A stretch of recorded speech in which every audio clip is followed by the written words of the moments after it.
Hi, welcome. This is Dr. John DeMartini. This is one of the most amazing and inspiring shows that you can listen into. If you want to be on the edge of your seats, if you want to open up your heart, if you want to expand your mind, and you want to meet incredible people, stay tuned because you're just about to experience a transformative radio show that will change your life. And you're listening to the Dr. Pat Show that's coming up right next. Welcome to the Dr. Pat Show. Talk radio to thrive by. Powerful, inspiring, and coming to you live, bringing you stories of people like you and me, busting through and living life full out.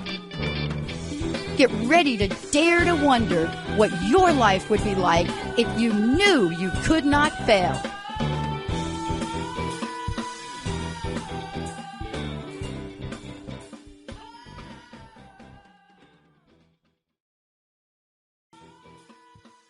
Hey, everybody, welcome to the show. It's so great to have all of you tune us in and turn us on. Quick announcement before you meet Dr. Edward Bynum joining me here today, the author of a fantastic book. There's so much in this book. I'm not exactly sure where I'm going to start, but I know it's going to be good. I know it's going to be good because his book is really good. And I just show up and read the books. They do all the work. He's the one that had to write it. But I'm really excited. And first, let me say hi to Benny, hi to Jacob, and Olivia. I know you're there as well. Thank you all for tuning us in and turning us on. I want to make a quick announcement before I do a formal introduction. We're getting ready to move into the end of this year. And we've mentioned to all of you that our theme for next year is really simple. Every year we come up with cool themes. But this one, it's simple. It's 2022. It's all about you. And so when I say that, it's all about you, what I mean is you're going to be able to send us requests. You're going to be able to suggest what type shows you want. You've been doing that for 18 years, but you're going to be having more time to do it. Because it is time for us as we launch an anniversary year in our new technology to really honor every guest that's ever come through here, the powerful work they've done, the messages, the level of information, enlightenment, and knowledge that everyone has brought forth. And my very special guest today is in that category. You know, when you are someone that has a passion and a purpose for something, and you become that body of knowledge that the world looks towards for that information, it is of the highest regard. And that's why for me today, you know, when I'm talking about Dr. Bynum, I'm talking about a clinical psychologist. I'm talking about director of behavioral medicine at the University of Massachusetts Health Services in Amherst. And I'm talking about many, many, many more things. But what I'm talking about too is the journey we go on, especially when we're on the guided path of spirituality. And when we dig deeper and deeper and deeper, what is it we find in our truth? That's what today is about, as we get to really take that dive with him to talk about the African unconscious. We get to talk about our African unconscious, the Black origins of mysticism and psychology. And believe me, they are deep. Many of you recently heard me talk about Sam, and I've shared a little bit about him. My friend, my coach, and I got to know up close and personal his family and his family of origin. And his family, he was the national champion table tennis player in Ghana, Africa. I got to know his mom. I got to meet his culture. I got to participate in it. And yet I could never possibly understand it at the depth that it needs to be honored and respected. And I try. Today, when you look, and I look back at that experience as a very young age, to really meet the power of what we're about to talk about today, not just in the conversations, but in the the essence and the cell of our origins and our humanity and our introduction into gratitude and caring for the earth and that level of integrity. See, that's what we're going to talk about today. That's the depth that this book takes us. It takes us on this journey. And yet we are shackled by our own fears that enable us to move forward in ignorance, because that's what fear does. And today I have to honor this journey, this body of work.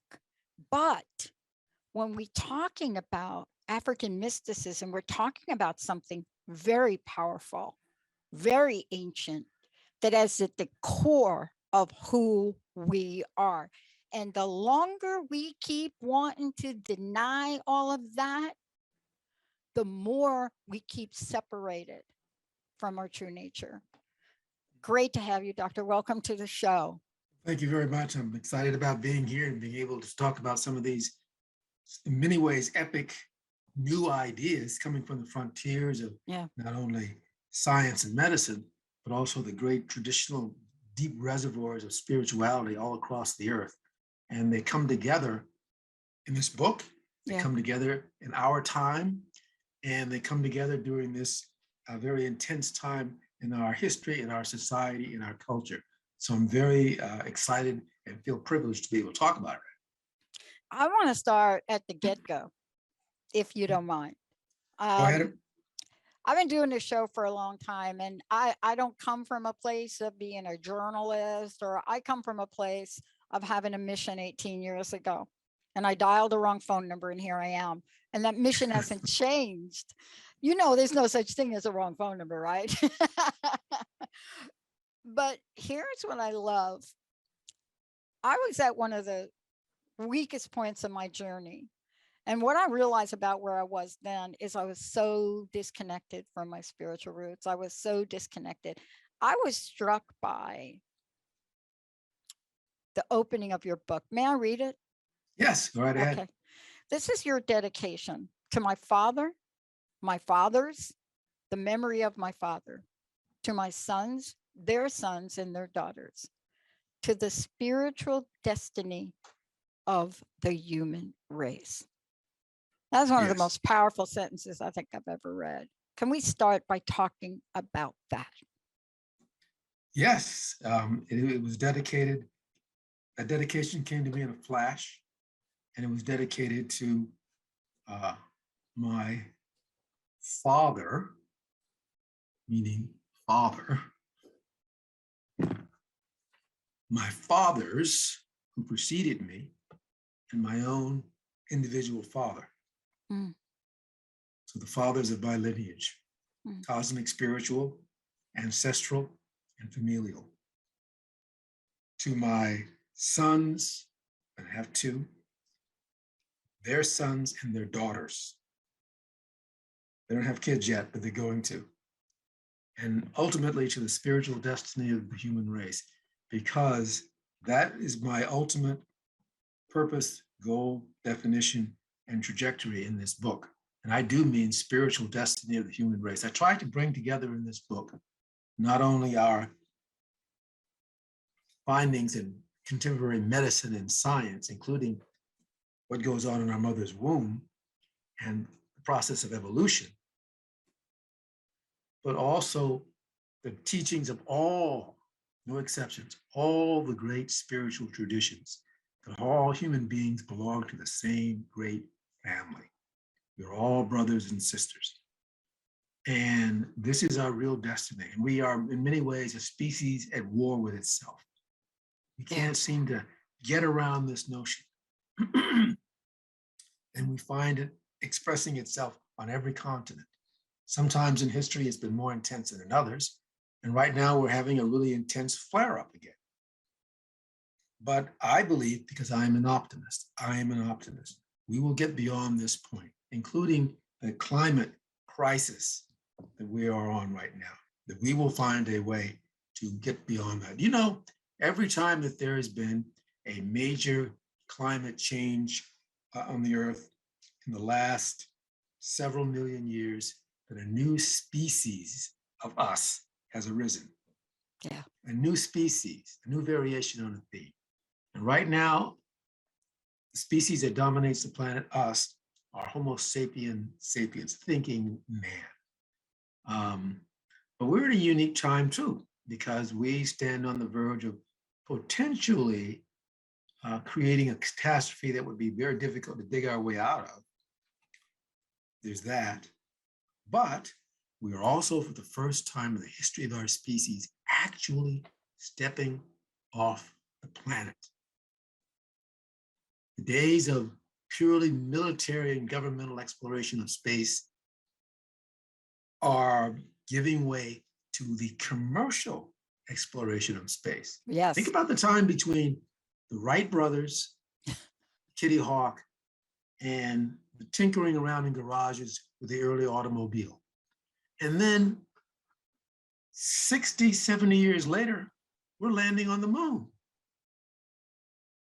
Where will we be in a century? Yeah. So we are taking a quantum leap in our evolution.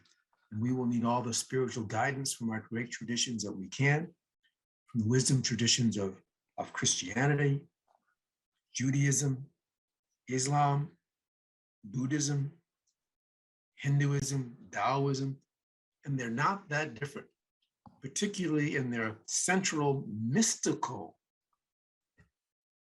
expressions.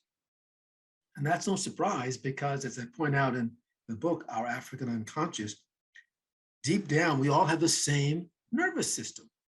So it's no surprise that we all evolve different, on the surface, spiritual and mystical traditions. But when you actually look at the actual discipline, they're remarkably similar because our nervous systems are the same.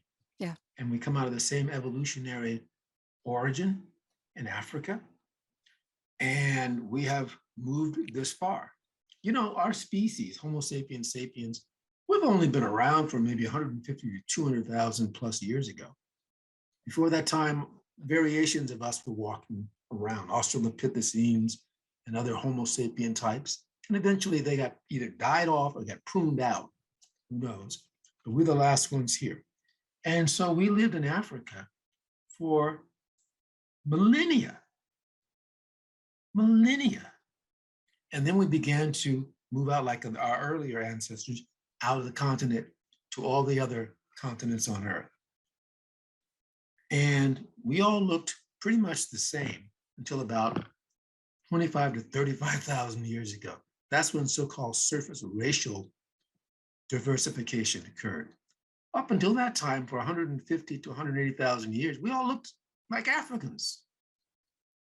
And I find that, and the fact that we all share the same deep spiritual paths, visions, desires, and tendencies, a very soothing and inclusive idea, a very affirming one, that all the great spiritual traditions point to the same direction, as does archaeology, anthropology, paleontology, population genetics, serological blood studies. They all point to the same direction. It's no longer a debate. We're beyond that. That's the scientific consensus today, and is backed up by enormous amounts of pretty airtight data. Yeah. So if we can recognize that, if we can look in the mirror and see beyond our surface distinctions, which are beautiful and important, but they're transient. We look into our deeper reservoirs, which is what every spiritual tradition tells us to do. Every one, the Christian mystics, the Islamic mystics, the Hindu yogis, the Buddhist meditators, they all say the same thing. If you do that, then there's a science behind that. You will come to that realization. And it is a very warm and reassuring realization. And it gives you pause for hope. It really does, particularly when we're experiencing the kind of fragmentation that we are right now. Yeah. Thank you so much for that. And this is not our first trip No. down the dissection of humanity pathway.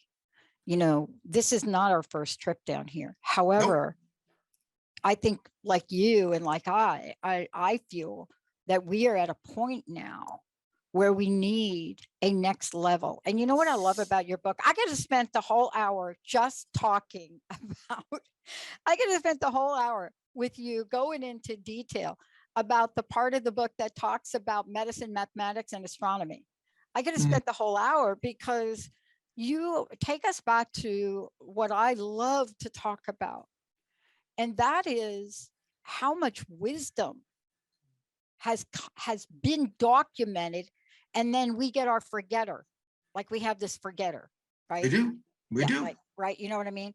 Yes.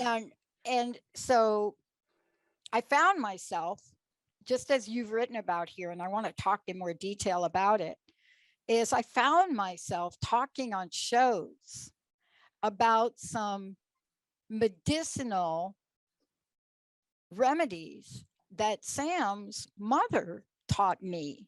Sam Hammond was my coach. And I don't know if Jacob's got a picture, Olivia's got a picture. You guys can put that picture of Sam up for me. But I met his mom, a very prominent woman. And she shared some remedies.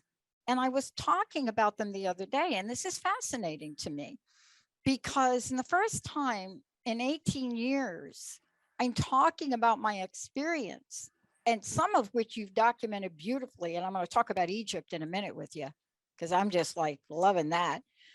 But you're documenting some things that are so important to our existence today. Yet somebody like me, I try to talk about them on air, and I find Facebook doesn't want me to do the show because some kind of clause about medical something or other. And yet what I'm talking about is a documented course in history. Your book is brilliant with symbolism, documentation and facts, journeys forward. And I love what you talked about the fact that if we go back in roots, how many times is there a version of Mary in my, I'm just saying. Now, some people may say Ganesh, not so much, but what I'm trying to say is, how could we show such similarities and in today's world believe we are so different, Doctor? Well, there's something about the human mind that needs to move around and differentiate. That's the job of the mind. It's to keep moving around. Any of you or folks who are listening to us, sit down and try to meditate. Go into prayer, meditation. You'll find that your mind wanders all over the place. And that can be very frustrating if you're trying to make your mind one-pointed and so on and so forth. But the mind is just doing its job. It's moving around. It's observing. It's calculating. It can't sit still. It's like a drunken monkey. That's what it's supposed to do. It's supposed to compare, analyze, calculate, so on and so forth. But that's not all the mind does.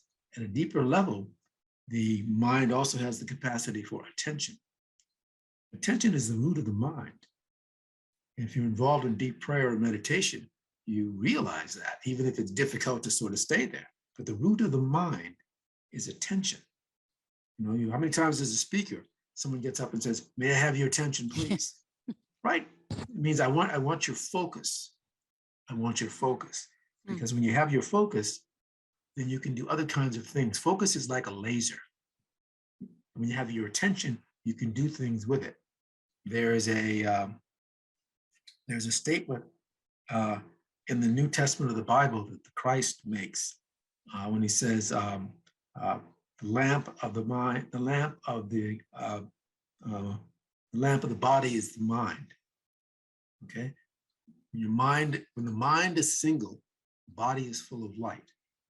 That's not only a philosophical statement, but that is a scientific and methodological statement. When the mind is single, the body is full of light. Well, learning how to do that in whatever way that your intuition brings you to it is well worth doing in your life. And that is rooted in many events that happen as our brains develop in embryogenesis or our mother's womb. From the very earliest stages in our mother's womb, there's a little line of what's called melanin in our mother's womb, and it's unusual. It has a direct current. Why is that important? Because as it stretches out, so to speak, it absorbs light. It absorbs quanta because it's dark, and it absorbs it and transforms it to higher states of vibration and expression. And that is the whole job that happens in our mother's womb, that epic journey in our mother's womb. And out of that little line develops the neural tube. Out of that develops our spinal line, our brain, our different organs, and so forth. So by the time of 9 months, roughly, the fetus has developed and is ready to come out and be outside of the mother's womb. And I might add here that at some point before we're born, by the way, before we're born, we are conscious.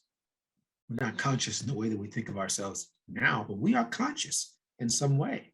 And then we are born. And then we have our existence for X period of time. And then when we die and our brains stop, our hearts stop, we are still conscious for a certain period of time after that. Near-death studies observed hundreds of thousands of times in emergency rooms and so forth testify to that. So we're conscious for a certain period of time before birth and a certain period of time after death, which is why the great spiritual traditions all say the fundamental reality is spirit and consciousness, not our bodies and not matter. And that has a scientific basis. I want to emphasize that now. That has a clear, hardcore scientific basis. So again, the great spiritual traditions, Christianity, Islam, Buddhism, Judaism, Taoism, you keep going, and the great others are now pointing in the same direction. And we have to get beyond this fragmented phase we're at now and make ourselves focused. Because again, as I said, we are about to step off the planet in large numbers in the next century. Yeah. And God knows what we'll find out there. So we need to have our act together. Yeah. You know? I know. And you know what I love about this is, and I want to talk with you about this, because when I'm reading your book, I love the way you bring us on a journey that is so pictorial. I'm a visual. So like I'm right there. Until I got to the page where you put in the mathematical formula. And then I was like, okay, I need to spend more time on that. It was Bentoff, I think. But as I went through this, you can feel the connection. See, this is different than intellectualizing a conversation with you, because this book and your presence in it is covered with the mysticism and the spirituality and the journey and the connection of origins that you're writing about. So what I'm trying to say, I'm sounding a little abstract. Let me see if I can put it into words a little bit. There's some books that I read that are really amazing and I get information. And then there are some books I feel. This is a book that we feel. So why is that? Why is that? Because as you go through it and you take us on a pathway and you talk about, wait a minute, Kundalini. Okay, that's right. Spread of African mysticism and, Osiris. And so when we go on this journey with you, you beautifully connect the pathway. And see, that's what I want to ask you about. Because if something is so easily connected in its pathway and its truth, what are the challenges that you see us facing to embrace this, because it's not going to be because you didn't write a book that explains it well. It's going to be something deeper. But boy, we are not going to succeed as a house divided. No, we're not. We cannot succeed as a house divided against itself. As Lincoln said, a house divided against itself cannot stand. And even more so now that in order to solve the ecological crisis, I can't stay in my backyard. We can't stay here in the United States. Other countries are doing things to the climate also. So we have no choice if we want to survive. And it is a matter of survival now. It's a matter of survival. Yeah. To work together with it. And we cannot simply command another nation to do that. We can't. We don't have the resources. We don't have the moral presence to do that. And we don't have the resources to do that. And those other nations also require us. So we have to cooperate. Otherwise we won't make it. Why that is the case, I don't know. But we have made it all the way from those early creatures of 6 million years ago, those pre-human types of 6 million years ago, when we broke away from the primate line, and then all through those different variations on a theme rising through evolution, the Ardipithecus ramidus, and then all those different Australopithecines, and all the different variations of the Homo genus, and all the way till we got to ourselves.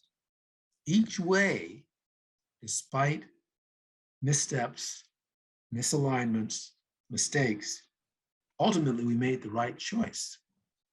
And I believe we're going to make the right choice now. Yeah. Not that we necessarily know what the right choice is before time, but we will make it when we're there. And part of that is that our intuition. Oh, yeah. Our intuition tells us that in order for us to survive, I must embrace ultimately the humanity of someone else. Even if they don't look like me, sound like me, believe as I believe spiritually, but there is something deeper that connects us. And that deeperness is what I try to outline in this book, is our biological genetic inheritance, our spiritual inheritance, and our desire for transcendence. That desire for transcendence is rooted in our very biology, is rooted in our brains. We're constantly transcending ourselves. That is the kind of creature we are. That is the kind of creature we are. We're always transcending ourselves, or seeking to. And that is what it makes us, on this planet anyway, unique. Yeah, awesome. I mean, I often imagined I had a great upbringing, a little bit dysfunctional. Well, my mom committed suicide when I was young, but my stepmom was genius in the way she raised us. And, I've often wondered, along the way, and she would have us ponder things, right? She would have us ponder questions, right? If we ever ask her a question, she would ask us a question back. So we got to take this journey with a woman that had her first child at 12 and her second child at 13. And what we learned from this, and so many other things from her background, her heritage, and especially where I grew up, is the world of possibilities. I too am an optimist. I live in I own a network called the Transformation Network, all positive talk. But when I read your book, I want to do something. And I want to take a short break. When we come back, I want to talk to you about it. And what I mean by that is when I say I want to do something. In my meditation, it's very clear to me when I ask to be guided. I ask every day. First of all, I pray one thing: God, universe, please remove my fear-based thoughts. And then I ask, what is mine to do today? And I keep hearing more. But when we come back from break, there's something in the energy of your work that shows us a pathway to that. And I would love to hear your vision for that when we come back. But before we do, how do people get a copy of the book? How do they find out about you? They can either, you can just go straight on to Amazon Books. Amazon. Mm-hmm. Amazon, that's the easiest way, or you can the publisher Inner Traditions. Oh yeah. And it's for me. You can check me out on the website. But the best way to get the book, which by the way is now an audiobook. It's not going to be an audiobook, so you can just pop it into your playing device on the highway. Oh yeah. And as you're going to work or wherever you're going, and listen to it that way. But yes. All right. And what's your website? www.obeliskfoundation.com, like the Egyptian obelisk. Yeah. www.obeliskfoundation.com. So when we come back, remember that image. Yeah. And by the way, if you're watching on Facebook, you're getting the website coming across and much more information. When we come back, what I love to talk with you about is what I like to call the connection map. Not the map that says that we are different, but the connection map. Because we are here today, and you've nailed it. Everybody likes to laugh at Greta Thunberg, and now she's getting threats to her family, this young child, but she will not go quietly in the night. And so what is it going to be for us as we look at our connectedness and not our differences that could bind us together? What are we going to talk about as written in this book that literally shows the pathway? Literally shows the pathway. Because without this ancient knowledge, without the ancient medicines, without the oils of Egypt, without the roots in Peru, without any of these things that have been brought forward, would we have really survived as a species? Would we have really survived? When we come back, we're going to talk about our connection. We're going to talk about the pathway that take us beyond the limits, as it says in the book, the limits of psychodynamic insight. And boy, did I learn about those in school. Let's take a short break. We'll be right back.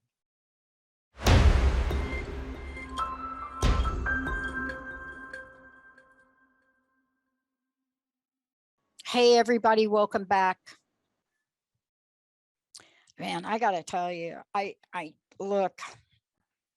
got Dr. Edward Bruce Bynum on the show today for an hour. I'm going to try to do my best. Benny, we do have a copy of the book to give away. Okay.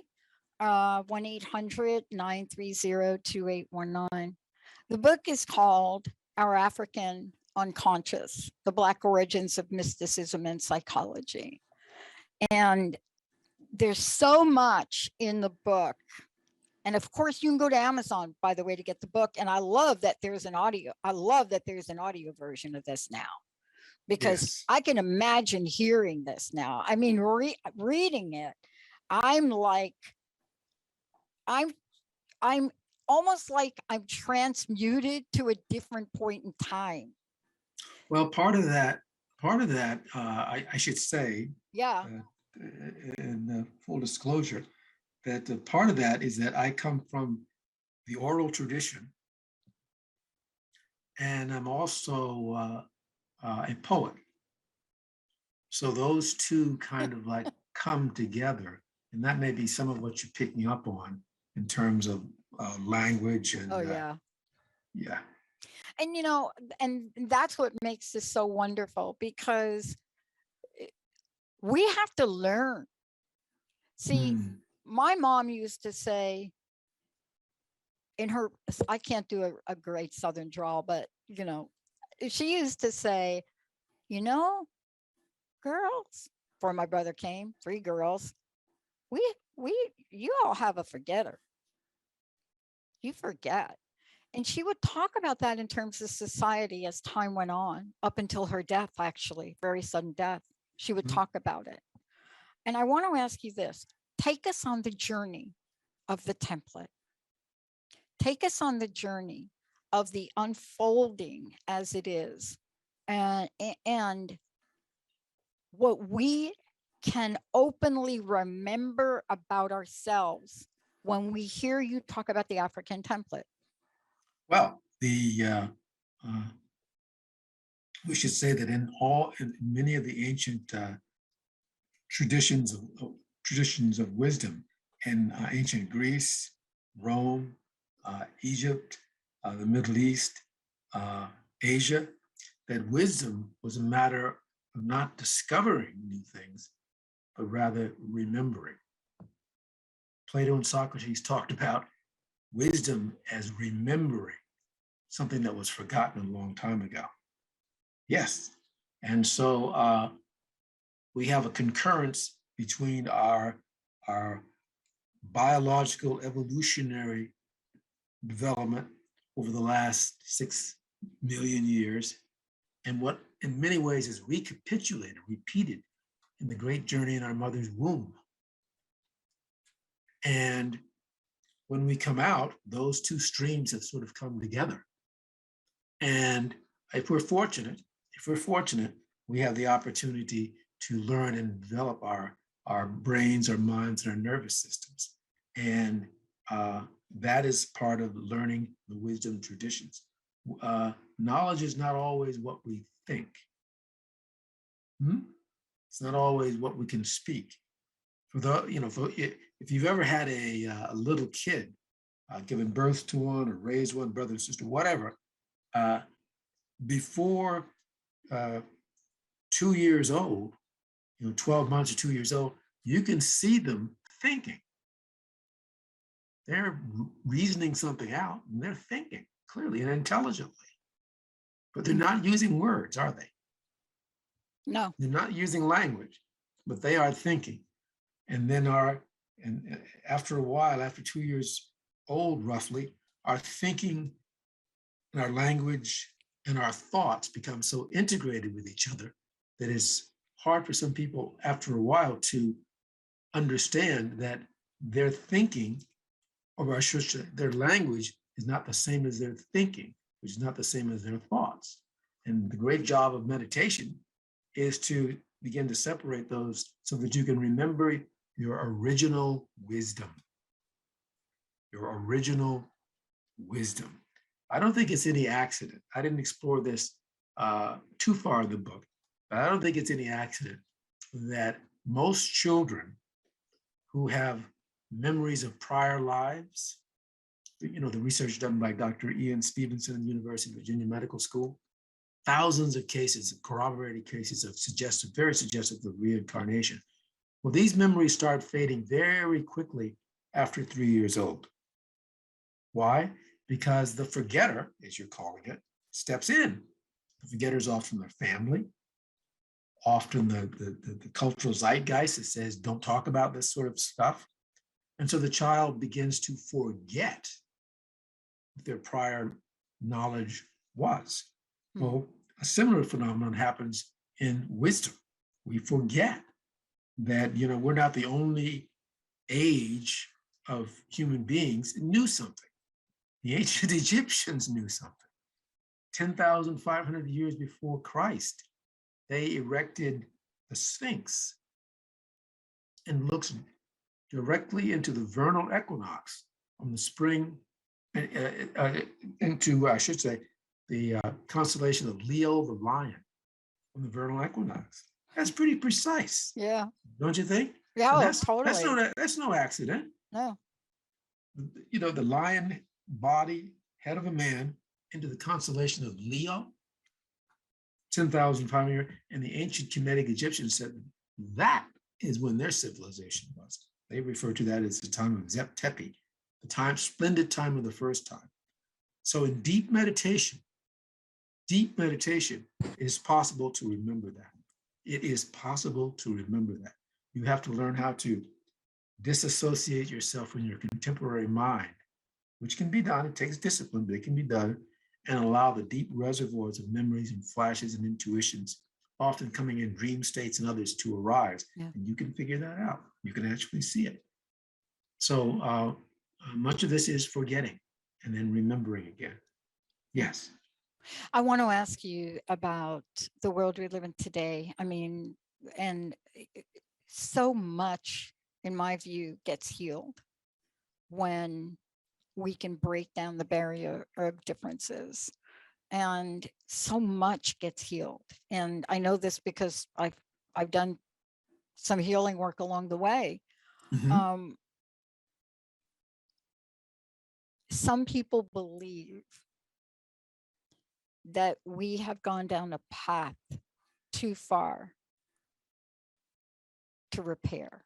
I'm an optimist. I don't believe that. I've been down these paths before where, for me, back like in 60 something or 70, I thought that was a path too far. I mean, I remember. yeah, I remember. like when you're standing in a protest at a college dorm and two people guy next to you gets shot, you're thinking that is a path that we cannot repair. Right. But I think that is a limitation that our mind plays. That is that psychodynamic nature I think you reference in the book, where we Yes. underestimate our potentiality, right? Yeah, we're limited to our current time in history, and we forget that there were darker periods in human history that human beings, through discipline, work, belief, and transformation, came through, and not only came through, but triumphed. And that is the nature of our species. That is the nature of our species. And I believe that is built into our nervous system. I do, because of the onward unflowingness of evolution itself. The embryo goes from a primitive state to a more articulated state in our mother's womb. And the brain gets more complex and so forth. The same happens when we're outside of the womb. The same thing happens in societies, okay? So we are a species that is constantly seeking transformation. And our great religions have all come at a time when the human species was at a crisis point. And then some great teacher, some great avatar appeared on the scene. Yeah. It could be Muhammad, Jesus the Christ, Krishna, the Buddha. They appeared and they brought a new vision, a new transcendent vision of our species. And it built upon what was there before it and added to it and opened it up enormously. Well, I believe that we're at a similar time now, again, because of the crisis we're in climactically and otherwise, and the fact that for the first time we are stepping off the planet again. So we're in a different stage of our evolution. We have to rise to the occasion. We have to rise to the occasion. And there will always be darker forces pulling us back. There will also always be fear and trembling and alienation and doubt and lack of faith and a sense of terror that grips our inner being. But that's when we take a leap of faith. That's when we take the leap of faith. I totally get it. And, let's just put things in perspective, from the book. What I love is when you talk about we're stepping off, right? So when you go back, people that left one region of where they lived to the next one was the equivalent of us going to the moon. Yes, it was. And if we can't, we have to think like that, right? Yes. But that's the way, think about it. Coming over here on a boat. That was like stepping off. That was off the world. That was like, the folks who came out of Africa and they went up into the Middle East and they went up to Europe. They didn't know it was Europe.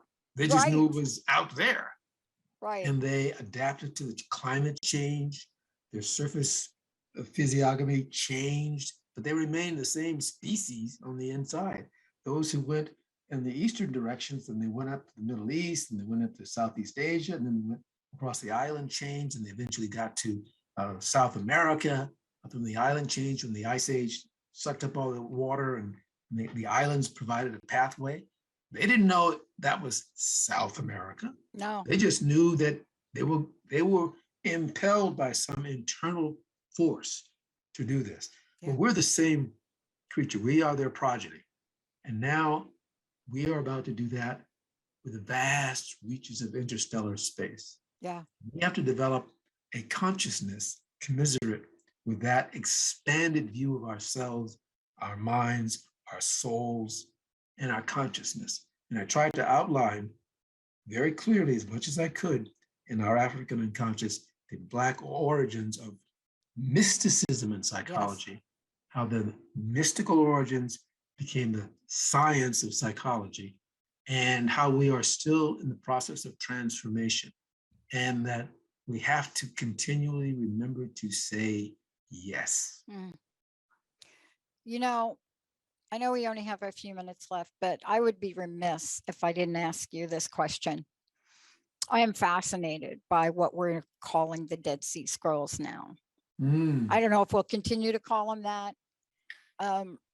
Something so profound is talked about so little. I've kind of wondered about this, but you know, your book explains why we're not talking about it, pretty much. But it's another piece of a puzzle, isn't it? Yes, it is. It's another piece of a puzzle, and all roads lead to home. And what I grew up with understanding about that is the home that my mom talked about was our true nature, of discovering the truth of who we are. Yes. And in the time we have left, I would love to hear your vision. I would love for you to share, when you look ahead, what do you see, Doctor? When you look ahead, what do you see? I see the coming together of science, medicine, with our ancient spiritual traditions, the recognition that we literally are luminous beings of light. I tried to explicate that in several chapters in the book, talking about neuromelanin, embryogenesis, those scientific ideas, but the basic idea is that our nervous system is designed to be guided by light. Our nervous system is designed to be guided by light, absorbing quanta and information. From the first hours after conception, we have a quantum relationship with the universe, which, by the way, expands throughout the universe, the quantum. And at the moments of death and beyond, we re-emerge into that more fully. So we are quantum beings. We are luminous beings. And our science is now at the point where we can verify that. We can actually verify that in hard scientific and medical terms, which is what I tried to do here. Because we are on a transformative journey. It is an epic shift in not only our consciousness, but the consciousness of this planet. And our destiny is yet to be made. It is somewhere in the stars. We're going to look back on this someday. We're going to look back on this someday. We're going to recognize that this was the childhood, the infancy of our species. We made it through. No kidding. I mean, it's not a surprise to me that after decades and decades, this year, the Pentagon released its special report.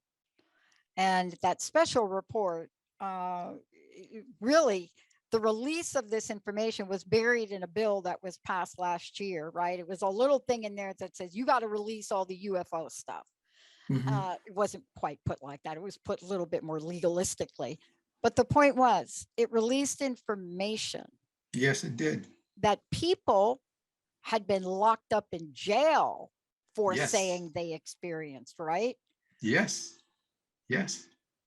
Don't you wonder? I think the Pentagon has known for a long time, and in an attempt to protect us, because we weren't ready. We weren't ready. And they probably sat around and correctly decided it would take 3 generations for us to get our act together so that we don't flip out when it's announced. Now, if you came out with a report on NBC or CBS, you'd find the vast majority of people would say, yeah, I always kind of knew that. Yeah. Right. Because we're now at the point where it's like we've had enough, quote, movies, unquote, television shows, and quote, books to sort of plant the seed and normalize it. And so they can sort of admit it. But if that had been acknowledged back in 1948, I'm sorry. No. It would have been a crisis on the planet. So I think they made the correct decision and said, you know, it's going to take probably 3 generations, and then we can sort of like let it out. And they're letting it out. Just read between the lines. And other nations, Russia, Mexico, other countries have said, yeah, they're here. It's only here in the United States that we haven't come out officially totally and said, yeah. So it's here. We are an interstellar species. We're going to be. We have been groomed for this for a long period of time.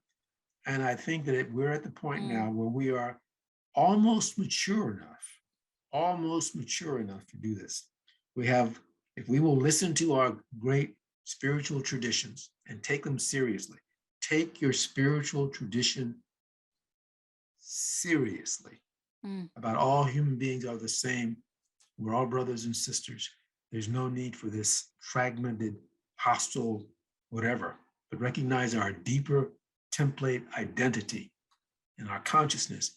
That will allow us to expand that consciousness considerably and prepare for the next stage in the evolution of our species, which we're preparing to do. Thank you so much for today. I want to thank you, first of all, for joining me here today. My I pleasure. could have gone on and on and on, and there's so much in here. You know, I will make sure I reach out to Ashley so I can have you back if you would come back in a future Absolutely. date. Oh Absolutely. my gosh. Thank you for everything you're doing. And thank you for reminding us of the power of optimism and spirituality. Thank you so very much much for that. Wow. Let's take a short break, everybody. We'll be right back.